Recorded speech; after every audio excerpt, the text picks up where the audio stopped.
Welcome to the Human Capital Innovations Podcast, your go-to source for personal, professional, and organizational growth and development. We hope you tune in often for all things people management, organizational development and change, organizational leadership, and social impact related. Maximize your personal and organizational potential with Human Capital Innovations Podcast.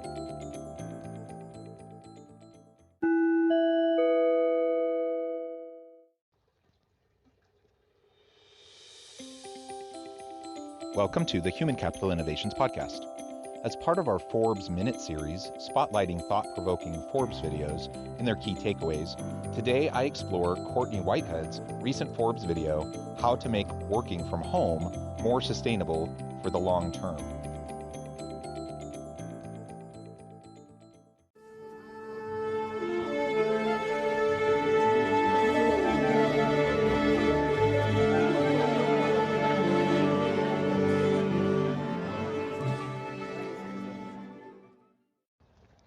Welcome back to the Human Capital Innovations Podcast. Today, I'm excited to explore with you Courtney Whitehead's recent Forbes video, How to Make Working from Home More Sustainable for the Long Term.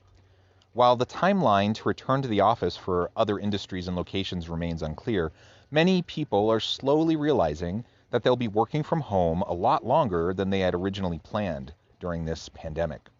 If you are in this position, here are 3 tips offered in this video to help you assess and tweak your current routine to create a sustainable plan for working from home going forward. I am excited to explore this with you. I'll catch you on the flip side of this first clip. While the timeline to return to the office still remains unclear for a lot of people, many companies are putting out guidance that has employees working from home all the way until 2021. So if you find yourself working from home a lot longer than you originally planned, you may need to make an assessment of whether or not the current environment you have is sustainable for the long haul. So here are some tips to assess your current working environment and make sure it continues to serve you no matter how long this continues. I don't think many of us were ready for how this pandemic shifted the very nature of work and caused us to adjust how we accomplish our work. Of course, many industries, many workers had to go virtual. They had to work from home while they were under quarantine or under lockdown orders, or just for public health safety reasons. And so more and more workers were all of a sudden working remotely more than ever before in the history of the world.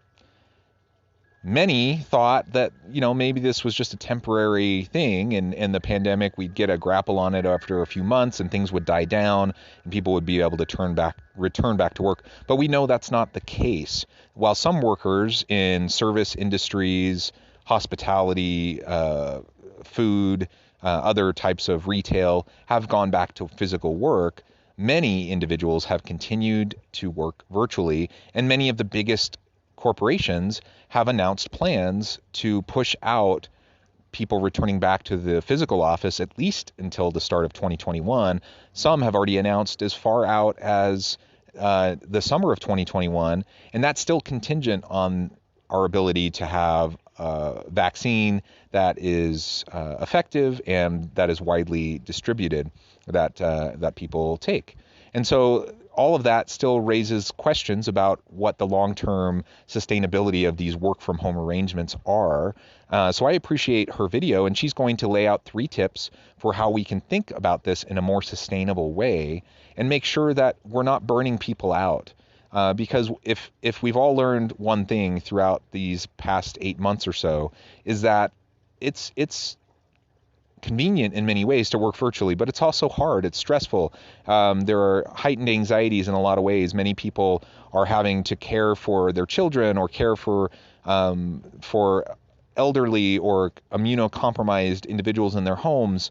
And so even if they're not at a personal risk or in a high risk category, there are other people they live with that might be. And just dealing with all of that and dealing with all of the societal uncertainty just adds to the stress, the anxiety, and the ability for people to separate work from their personal lives. It takes a toll. We need to be able to account for that, and we need to be able to provide our employees We need to be able to offer empathy and sympathy for them. We need to provide them the emotional support so that they can be their whole selves and bring their best selves to the work that they do. And, this could go on for a long, long time. So let's get into these tips. First, learn how to leave the office. One of the hardest parts about working from home is that there's no separation between your home life and your professional life. And so there's some little tricks you can do to try to help you know when you're on and when you're off. For example, you can wear a scarf, or you can put your badge on if you had a badge at the office, or even just consolidate where you work to just one room. And so depending upon your living situation, that may be easy to do or hard to do, but the point is just to create a demarcation so that you know, am I working right now, or is this my personal time? It really is important that we take the opportunity to find separation between our work and our home life when we're working virtually. I know that for me and my wife, we're both working from home, and we have 6 kids that are doing school from home, and that is a challenge. And so we know that we have to adjust our working schedules. I try to leave a couple hours in the morning open so I can help my kids with their schoolwork, and then I go into my bedroom where I've set up a little workstation where I know that then I can go and be working on my stuff without interruption, and I can close my bedroom door, and everyone knows that I'm in there for at least a time where I could get some stuff done. Now I have to be flexible because I need to work on and help with family stuff as well as do my work, and my wife does the same thing, so there is a little bit of ebb and flow. We can't have a super clear demarcation between the two, but we do have some physical spaces. I'm in our bedroom, my wife has her home office, each of us have a door that we can close, and when those doors are closed, people know that it's time for us to get a little bit of work done, and then we can adjust our schedules flexibly around that.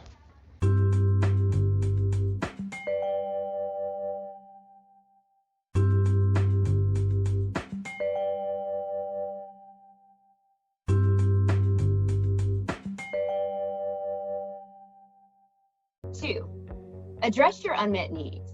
When you first started working from home, you may have thought that you could set up some temporary makeshift office space.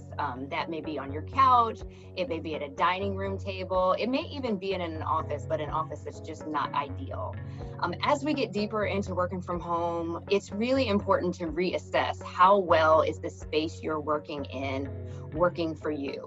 Some things you can think about are the desk placed where you want it to be. Do you have all the ergonomics and things that your body needs in place? Is it just ugly? Is there junk sitting around that you didn't feel like you needed to move because the space worked good enough on its own?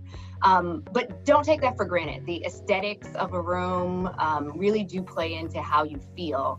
And now is the best time to start thinking about how can you make your daily working environment better. This is a really important tip, and I have to admit that I put this off myself for way too long. In the first month or two of the pandemic and working from home, honestly, I just continued to work from my front office that doesn't have a door. So I have a desk in there, and I would work from home a lot. I'm a professor, I do consulting work. So I would be at home and I would just kind of go in and out, but it wasn't a big deal and I could make it work. But with everyone home all the time, I quickly found that it was just far too distracting to be in a space that didn't have an office door that I could close. And so what I found quickly is that I needed to go into my bedroom. So I brought in a folding table, I set it in the corner, and I had this makeshift workspace in my bedroom, and I worked that way for months and months and months. And it literally was just yesterday when I finally set up a more permanent workstation in my bedroom. Now, my wife had clued into this a little bit sooner, and she had her office set up, and it was in a good format and situation. She made some adjustments. She ordered some additional screens and office equipment to allow her to be able to work more effectively. And I was just dumb and stubborn and didn't get around to it. And so finally, I made some purchases. I ordered some additional equipment, and now I have a fully functional, rather sweet office setup in the corner of my bedroom that is going to be fully adequate for everything that I need to do. I won't have to make do with just working on my little laptop anymore. Now I have a full setup. And I'm so glad, and I can't believe it took me 7+ months to get to that point. But for all of you, you need to consider this for yourselves as you're running your organizations, you're leading your teams. You need to have the equipment that you need, and your people do as well. And while I took care of this on my own, I just went out and purchased the equipment for myself. Not everyone's going to have the means to do that. And so the organization may need to be able to help individuals when those needs arise, but certainly that will lead to higher levels of productivity when they have the right equipment and they're able to do the work that needs to be done without having to squint on a little laptop screen or just try to make do. 3, use your vacation days to reset. I get it. It's not ideal to take a vacation when you can't get on a plane or you can't go to the beach or any of the places that bring you joy and help you reset. But it's still really important to take your vacation days anyway. It is just not productive to work and work and work. I think especially in what has been a challenging and oftentimes high stress environment, even from home. So make sure you're thoughtful about how much leave you ultimately need, even if that's just a day or two, though frankly, I recommend you take a full week or more to reset. Make sure you're being proactive about recharging yourself and refreshing. I don't know about all of you, but I think I've been working a lot more hours overall since the pandemic hit. There's no more commuting, and so I'm spending that time working. And just not having a crystal clear separation between work and home life, it means that I just end up working more. And there's also not any place to go. There's not as much stuff to do, and so I just end up working more. Now that leads to higher levels of productivity, and I'm getting a lot done, but that isn't sustainable. You have to be able to have some time to reset. You have to recalibrate, and you have to relax. And we've all felt it. Each and every day feels exactly like the one before. And you get to the weekend and you're like, is it even the weekend? It doesn't feel any different than the weekdays. And so you end up working on the weekend a lot. I don't know if you've all done that, but I certainly have. And so we have to make sure that we take the time to pause and to take a break. That means really giving yourself time on the weekend. That means really taking vacation days. Just this last weekend, I kind of had an impromptu little getaway. I rented a cabin. I took the kids. We went up to the canyon. We enjoyed the fall colors. We enjoyed the reservoir and the river. And it was a short trip, but it was awesome. It just helped me to reset. It helped the kids to reset. We were just gone for 2 days, but it made a big difference. And I would love to be able to take a full week. That's a little bit harder because of my kids' school.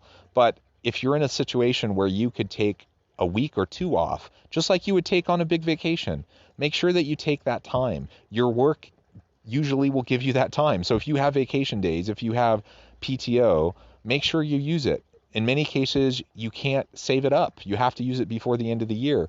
And even if you don't have any destination to go to for your vacation, you can still use that time and make it worthwhile.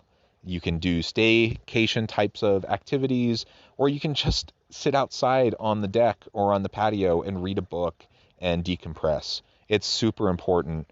And if we don't do it, we're going to burn out. And we need to, as leaders, set the example for our people so that they know we're taking vacation days. We encourage them to take vacation days and that they feel empowered to take that time for themselves and for their family. No matter what you decide about changing your routine, make sure you take into account what you've already been through and what you'll need going forward. So I think those are 3 excellent tips. It's a good opportunity right now. We're many months into this pandemic.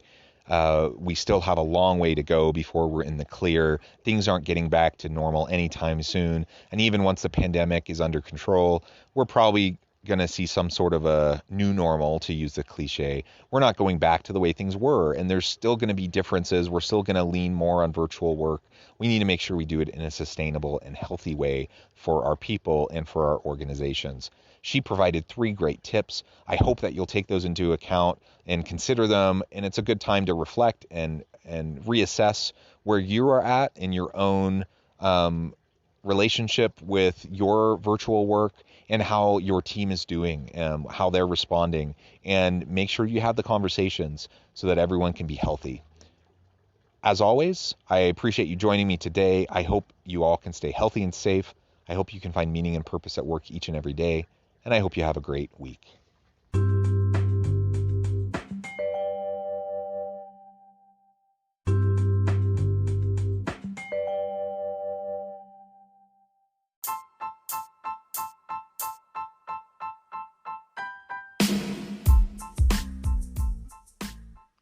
We are excited about the launch of HCI's new magazine, Human Capital Leadership.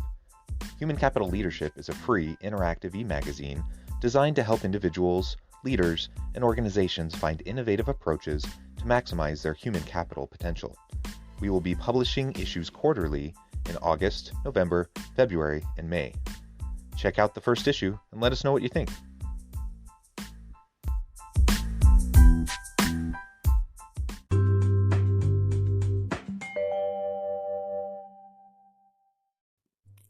Thanks again for joining us for this episode of the Human Capital Innovations Podcast.